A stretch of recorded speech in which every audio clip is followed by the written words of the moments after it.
नमस्कार. आजच्या भागामध्ये तुमच्या सगळ्यांचं स्वागत. तेंडुलकर म्हटलं की आपल्याला सचिन तेंडुलकर आठवणं अगदी साहजिक आहे. नाटक वेड्यांना विजय तेंडुलकर आठवतील, तर साहित्यप्रेमींना रमेश तेंडुलकर. पण मी व्यंगचित्र असं म्हटल्यावर कोणते तेंडुलकर आठवतात? ज्यांनी ज्येष्ठ साहित्यिक व्यंगचित्रकार मंगेश तेंडुलकर हे उत्तर दिलं असेल ते अगदी बरोबर आहे. आज त्यांची आठवण येण्याचं कारणही तुम्हाला सांगते. 5 मे हा दिवस जगभरात व्यंगचित्रकार दिन म्हणून साजरा केला जातो. व्यंगचित्र किंवा कार्टून हे केवळ हसवण्यासाठी नसून समाजातील विसंगतीवर बोट ठेवणारं प्रभावी माध्यम आहे. व्यंगचित्र म्हणजे हास्यातून व्यक्त होणारी गंभीर जाणीव, समाजाला आरसा दाखवणारं माध्यम. रेषांच्या काही फटकाऱ्यात, काही स्ट्रोक्समध्ये तीक्ष्ण विचार मांडण्याची ताकद व्यंगचित्रात असते. R.K. लक्ष्मण यांनी कॉमन मॅनद्वारे सामान्य माणसाचं वास्तव जिवंत केलं, तर हिंदू हृदय सम्राट शिवसेना प्रमुख बाळासाहेब ठाकरे यांनी मार्मिकमधून राजकीय व्यंगचित्रांना धार दिली. वसंत सरवटे यांच्या रेखाटनात सूक्ष्म विनोद आणि सामाजिक भान दिसतं. शी.द. फडणीस यांच्या चित्रात निरागस विनोद आणि कल्पकता जाणवते. विकास सबनीस यांनी आधुनिक राजकीय आणि सामाजिक विषयांवर ठोस मतं मांडली. सक्रिय राजकारणात असूनही उत्तम व्यंगचित्र काढणाऱ्या राज ठाकरे यांचीही आठवण सहज होते. त्यांचे वडील श्रीकांत ठाकरे हे सुद्धा सुंदर व्यंगचित्र काढायचे. आघाडीचे व्यंगचित्रकार प्रशांत कुलकर्णी यांनी निवडक मराठी व्यंगचित्रे हा ग्रंथच तयार केलाय, ज्यामध्ये आपल्याला या कलेचा मराठी भाषेतला प्रवास समजून घेता येतो. ही परंपरा आजही व्यंगचित्रकारांच्या नव्या पिढीकडून समर्थपणे पुढे नेली जाते आहे, हे आपण अनुभवतोच आहोत. आज आपण श्रेष्ठ आणि ज्येष्ठ व्यंगचित्रकार मंगेश तेंडुलकर यांच्याविषयी जाणून घेऊया. एक व्यंगचित्रकार कसा घडत असेल हा मला नेहमी पडणारा प्रश्न, आणि त्याचं उत्तर देणारं एक पुस्तक माझ्या हाती आलं. रंगरेषा व्यंगरेषा. यातून मला कळलेली गंमत म्हणजे पुढे व्यंगचित्रकार म्हणून नावारूपाला आलेले मंगेश तेंडुलकर हे चक्क चित्रकलेत नापास व्हायचे. ज्येष्ठ नाटककार विजय तेंडुलकर म्हणजे त्यांचे मोठे बंधू. विजय तेंडुलकर अभ्यासात हुशार आणि त्यांची चित्रकलाही उत्तम, आणि त्याच्या उलट होते मंगेश तेंडुलकर. अभ्यासात हुशार नसलेल्या मुलाला तुझं काही खरं नाही हे जणू पटवूनच दिलं जातं, नाही का? त्यात मंगेश तेंडुलकर लहानपणी अतिशय मस्तीखोर होते. त्यांचे डोके वेगळीकडे चालायचे. त्यामुळे या मुलाचं कसं होणार याची घरातल्या सगळ्या मोठ्यांना चिंता असे. अशात एक गंमत झाली. विजय तेंडुलकर छान चित्र काढतात म्हणून बाबांनी त्यांच्यासाठी काही उत्कृष्ट विदेशी पुस्तकं आणली होती. त्यात एक होतं कार्टून इन फॉर एव्हरीबडी. योगायोगाने हे पुस्तक मंगेश तेंडुलकर यांच्या हाती लागलं आणि त्यांना एक नवीन जग सापडलं. उपद्रव देण्यापेक्षा, कुरापती काढण्यापेक्षा मनातल्या उर्मी आता कार्टूनमधून कागदावर उमटवता येणार होत्या. याविषयी मंगेश तेंडुलकर एक गंमतशीर किस्सा सांगतात. मी शाळेत असताना बऱ्यापैकी चित्र काढू लागलो होतो, पण कोणी त्याचं कौतुक करे ना. मग मी एक शक्कल काढली होती. ती अशी की त्यावेळेच्या रिवाजाप्रमाणे आमच्या शर्टाला मागच्या बाजूला कॉलरच्या खाली एक बंद शिवलेला असे. घरी आल्यावर तो शर्ट खुंटीला लावता यावा हा त्यामागचा हेतू असे. गणवेश वगैरे भानगडच नव्हती त्यावेळेला. तर मी वर्गातल्या कुणाकुणाची व्यंगचित्र काढायचो आणि त्याच्या शर्टाच्या म्हणजे त्यांच्या शर्टाच्या बंदाला ती चित्र त्यांच्या नकळत लावून ठेवायचो. मग ही मुलं जेव्हा हिंडायची, घरी जायची, तेव्हा माझ्या चित्राला प्रसिद्धी मिळायची. माझ्या चित्रांचे पहिले प्रकाशक माझे वर्गमित्र होते. त्यावरून भांडाभांड, मारामाऱ्या व्हायच्या. पण हा सगळा उद्योग तेव्हा सुखासमाधानानं घडायचा. एक हवीशी गोष्ट पण व्हायची तेव्हा. न आवडणाऱ्या मास्तरांचं चित्र मी काढलं की त्याची पळवापळवी पण व्हायची. मित्रांना माझ्या कलेचं कौतुक होतं ते यासाठी. आता गंमत अशी की व्यंगचित्र काढणं ही कला आहे खरी, पण इतर कलांचं कसं ताबडतोब कौतुक होतं. म्हणजे कविता केली, चित्र काढलं की हमखास कौतुक होतं. तसं व्यंगचित्राचं होत नाही. आपलं कार्टून काढलं आहे याचा समोरच्याला राग येण्याची शक्यता जास्त असते, हो की नाही? आता हे वाचल्यावर मनात प्रश्न येतो की पटकन कौतुक न होणारी ही व्यंगचित्र काढावी असं का वाटत असेल बरं? तर त्याचंही खूप छान उत्तर मंगेश तेंडुलकर देतात. आणि या कलेचा जन्म कसा झाला हेही सांगतात. त्यांनी पहिलं व्यंगचित्र काढलं ते त्यांच्या वडिलांचं, कारण त्या दिवसात आपले वडील म्हणजे जेलर आहेत असं त्यांना वाटायचं. मग तो मनात धुमसणारा राग चित्रातून व्यक्त झाला. त्या चित्रात त्यांनी वडिलांचं नाक आणि डोळे फार वेडेवाकडे करून टाकले. ते म्हणतात, केवळ माझ्या या व्यंगचित्राचाच नव्हे तर जगात व्यंगचित्र या कलेचाच जन्म अशा तीव्र प्रतिक्रियेतून झालेला आहे. 1800च्या उत्तरार्धात युरोपमध्ये राजेशाही संपून लोकशाहीचा जन्म झाला. जुलमी सैतानाचे अत्याचार पाहिलेल्या एका अज्ञात चित्रकारानं तेव्हा एक व्यंगचित्र रेखाटलं. अत्याचारी राज्यकर्त्याच्या विषयी जो संताप त्याच्या डोक्यात साठला होता तो व्यक्त करण्यासाठी त्या चित्रकारानं राज्यकर्त्याचं वेडंवाकडं चित्र काढलं होतं. हीच प्रक्रिया अत्यंत लहान पातळीवर माझ्या बाबतीत घडली असं म्हणूया हवं तर. मुळातच बंडखोर असणाऱ्या या कलेचं कौतुक कसं होतं त्याचा हा किस्सा ऐका.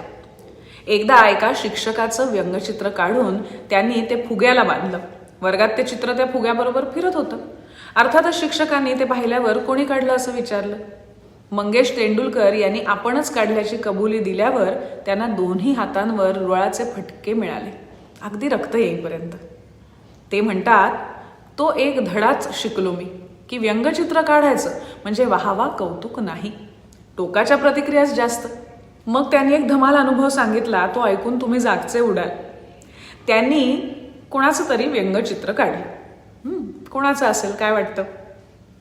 त्यांनी हिंदू हृदयसम्राट शिवसेना प्रमुख बाळासाहेब ठाकरेंचं व्यंगचित्र काढलं. त्यांनी विचार केला की बाळासाहेबांनी इतरांच्यावर भरपूर व्यंगचित्र काढली, एकदा आपणही त्यांचं व्यंगचित्र काढून बघूया. आणि एकदा निर्णय घेतला की मग कलाकारांकडून हातचं राखून काही होत नाही. त्यांनी विचार केला की त्यांच्या पद्धतीनंच ठोसे चढवून बघतो त्यांना. आणि मग मंगेश तेंडुलकरांनी त्यांची एकूण 11 चित्र काढली. ती चित्र सगळ्यांना आवडायची, पण पुण्यात कोणी ती छापायला तयार होईना.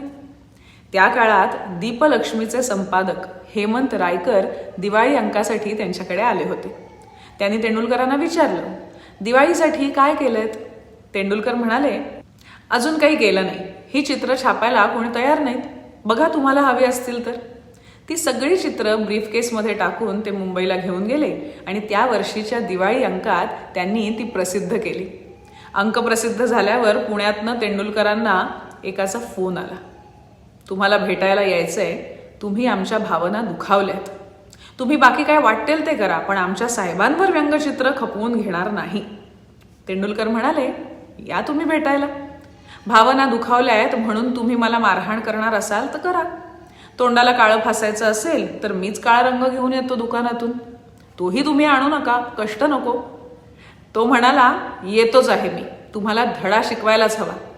ते म्हणाले, या शिकवा, काय धडा शिकवायचा आहे तो. बाळासाहेबांनीही इतरांच्यावर व्यंगचित्र काढली, मग मी त्यांच्यावर काढली तर काय बिघडलं? तुमच्या सोयीसाठी सांगतोय की त्यांना एकदा विचारून घ्या, मगच करा माझं काय करायचंय ते. माझी कशालाही तयारी आहे. तुम्ही मला उद्या फोन केलात तर सांगाल, त्या ठिकाणी मी येईन. मग तो माणूस फिरून काही आला नाही. पण खरी गंमत पुढे आहे. एक विषय घेऊन काढलेली ती मालिका होती. त्या काळामध्ये बाळासाहेबांनी शिवसेनेचा राजीनामा दिला होता आणि नंतर तो मागे घेतला. या मधल्या काळात त्यांच्या घरात काय झालं असेल असा विचार करून ती चित्र काढली होती. त्यातल्या एका चित्रामध्ये ते स्वयंपाकघरात उभे आहेत. त्यांच्या सौभाग्यवतींनी दोनही हातांनी कुकर धरलेला आहे. बाळासाहेबांनी खांद्यावरून उपरणं टाकलंय आणि हातात गॅस लायटर घेऊन वेडे वाकडे होत ते गॅस पेटवण्याचा प्रयत्न करतायत. ते काही त्यांना जमत नाहीये आणि चिडून ते बायकोला सांगताय की हे बघ मीना, याच्यापेक्षा मुंबईतली डबल डेकर बस पेटवून देणं सोपं असतं बघ. हे असे एकूण 12 पंचेस त्या चित्रमालिकेत होते. ज्यांनी ती चित्र छापली होती ते रायकर ती सगळी चित्र घेऊन बाळासाहेबांच्या घरी गेले. बाळासाहेब पाईप ओढत बसले होते. बाळासाहेबांनी ती चित्र चष्म्यातून बघितली. रायकर या सगळ्या प्रसंगाचं खूप छान वर्णन करतात. प्रत्येक वेळी चित्र पाहिलं की बाळासाहेबांच्या ओठातला पाईप गदा गदा हलायचा. पुन्हा दुसरं चित्र, पुन्हा पाईप गदा गदा हलायचा. सगळी चित्र पाहून झाल्यावर आणि नंतर आजूबाजूला बघून गंभीर चेहऱ्यानं ते म्हणाले, फार शहाणा माणूस आहे तो, माझा हा निरोप सांग त्याला. एका व्यंगचित्रकाराला दुसऱ्या व्यंगचित्रकाराने दिलेली ही दादच तर आहे. एकंदरीतच व्यंगचित्रकलेचा आनंद घ्यायला निखळ मन हवं. विनोद बुद्धी हवी हेच खरं. पुढे त्या दोघांची छान मैत्रीही झाली आणि मार्मिकमध्ये तेंडुलकरांची चित्र छापूनही येऊ लागली. व्यंगचित्र ही म्हटलं तर रंगरेषांची कविता असते. ती सुचते कशी याचे एक सुंदर उदाहरण किंवा आठवण त्यांनी सांगितली. ते लिहितात, हा एक प्रसंग अतिशय साध्याशा कार्यक्रमात घडला. प्रथेप्रमाणे त्या लोकांनी मला पुष्पगुच्छ आणि नारळ दिला. तो घेऊन मी टेबलावर ठेवला आणि शांतपणे खुर्चीत बसलो होतो. बोलणारा माझी कुठून कुठून जमवलेली माहिती उपस्थितांना सांगत होता. मला त्यात काही स्वारस्य नव्हतं. मी टेबलावरच्या नारळाकडे बघत होतो. बघता बघता मला ती नारळाची शेंडी, नारळाचा तो लहानसा आकार 5-7 वर्षांच्या मुलीच्या डोक्यासारखा वाटायला लागला. नारळाची शेंडी तिच्या पोनीटेलसारखी बांधलेली हे स्मरणात घिरट्या घालायला लागलं. कार्यक्रम संपला, घरी आलो. बाकी सगळी कामं नेहमीसारखी सुरू होती. रात्री 10 नंतर मी समोर ड्रॉइंग पेपर घेऊन बसलो होतो. त्यावर चित्र चितारत गेलो त्या अशा क्रमानं. देवळासमोर दगडावर आपटून नारळ फोडतात. नारळ फोडणारा तो पुरुषी हात मी चितारला. तो नारळ नसून ते शिमुरड्या मुलीचं डोकं आहे हे सूचित व्हावं म्हणून त्या नारळाला बारीकसा कानातला डूल दाखवला. त्यानं तो नारळ दगडावर आपटण्यासाठी वर उगारलाय आणि त्याचबरोबर मी दुसरा एक हात दाखवलाय ज्या हातानं तो नारळ उगारलेला पुरुषी हात धरून ठेवलाय. स्त्री भ्रूण हत्येबद्दलचं एक पोस्टर त्यातून तयार झालं. ज्यांना लिहिता वाचता येत नाही त्यांच्यापर्यंतही हा संदेश त्यांना चित्रातून पोहोचवता आला. तेंडुलकर म्हणतात, मी त्या समारंभाला गेलो नसतो तर कदाचित मला हे सुचलं नसतं. रंगरेषांची भाषा किती प्रभावी असते हे या पुस्तकातून लक्षात येतं. असंच त्यांनी काढलेलं हे चित्र बघा. ज्येष्ठ पक्षीतज्ञ सलीम अली गेले तेव्हा काढलेलं हे चित्र. या चित्रात त्यांनी सलीम अलींची स्टडी रूम रेखाटली आहे. त्यांच्या टेबलावर एक मोठा ग्रंथ उघडून ठेवलाय. शेजारी त्यांची आता रिकामी झालेली खुर्ची आहे. तिथे एक छोटासा पक्षी येऊन बसलाय. तो पक्षी चष्म्याच्या काचेतून आत बघतोय. त्या पक्ष्याचा चेहरा आईची वाट बघणाऱ्या मुलासारखा आहे. माझ्याकडे प्रेमाने बघणारे डॉक्टर सलीम अली कुठे गेले हा प्रश्न जणू त्याच्या चेहऱ्यावर आहे. अर्थात मंगेश तेंडुलकर यांची ओळख केवळ व्यंगचित्रकार म्हणून नाही बरं का. त्याविषयी त्यांनीच म्हटलंय की माझा जन्म अतिशय स्वाभिमानी, विलक्षण, तल्लख, बुद्धिमान, तीव्र जाणीव असलेल्या मनस्वी कुटुंबात झाला. तेंडुलकरांच्या घरात जन्म घेताना ताठ कणा हा स्वतंत्र अवयव मला वारशातच मिळाला. सतत यश मिळवणारी रघुनाथ, विजय, सुरेश, लीला या सगळ्या भावंडांमध्ये मंगेश तेंडुलकर हे तुलनेने अधिक खोडकर आणि सुमार बुद्धिमत्तेचे आहेत असं घरातल्या मोठ्यांचं मत. त्यामुळे या मुलाचं कसं होईल याची वडिलांना भीती असे. आई मात्र म्हणत असे, माझी सगळी मुलं नारळी पोफळीच्या झाडासारखी आकाश भेदत उंच जातील. हा मात्र वटवृक्षासारखा पारंब्यांनी आजूबाजूला पसरत जाईल. आणि खरोखरच आईने म्हटल्याप्रमाणे त्यांनी विविध गोष्टी केल्या. हिंदुस्तान लिव्हरचा विक्री विभाग सांभाळला. संरक्षण खात्यात नोकरी केली. हजारोंच्या संख्येत व्यंगचित्र रेखाटली, अभिनय केला, दिग्दर्शन केलं. नाटकासाठी मेकअपमन पण बनले. नेपथ्य केलं. नाटकाविषयी लेखन केलं.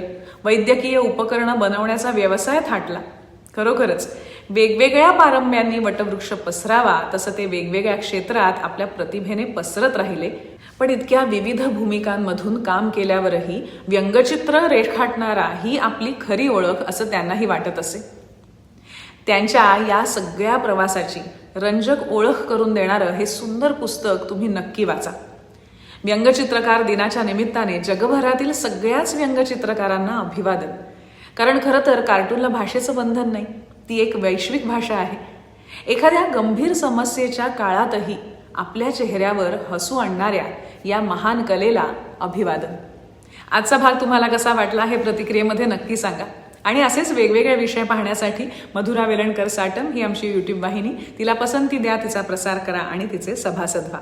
अर्थात लाईक, शेअर आणि सबस्क्राईब करा आणि बेल आयकॉनवर क्लिक करायला विसरू नका. पुन्हा भेटूया पुढच्या भागामध्ये एका नव्या गोष्टीसह. धन्यवाद.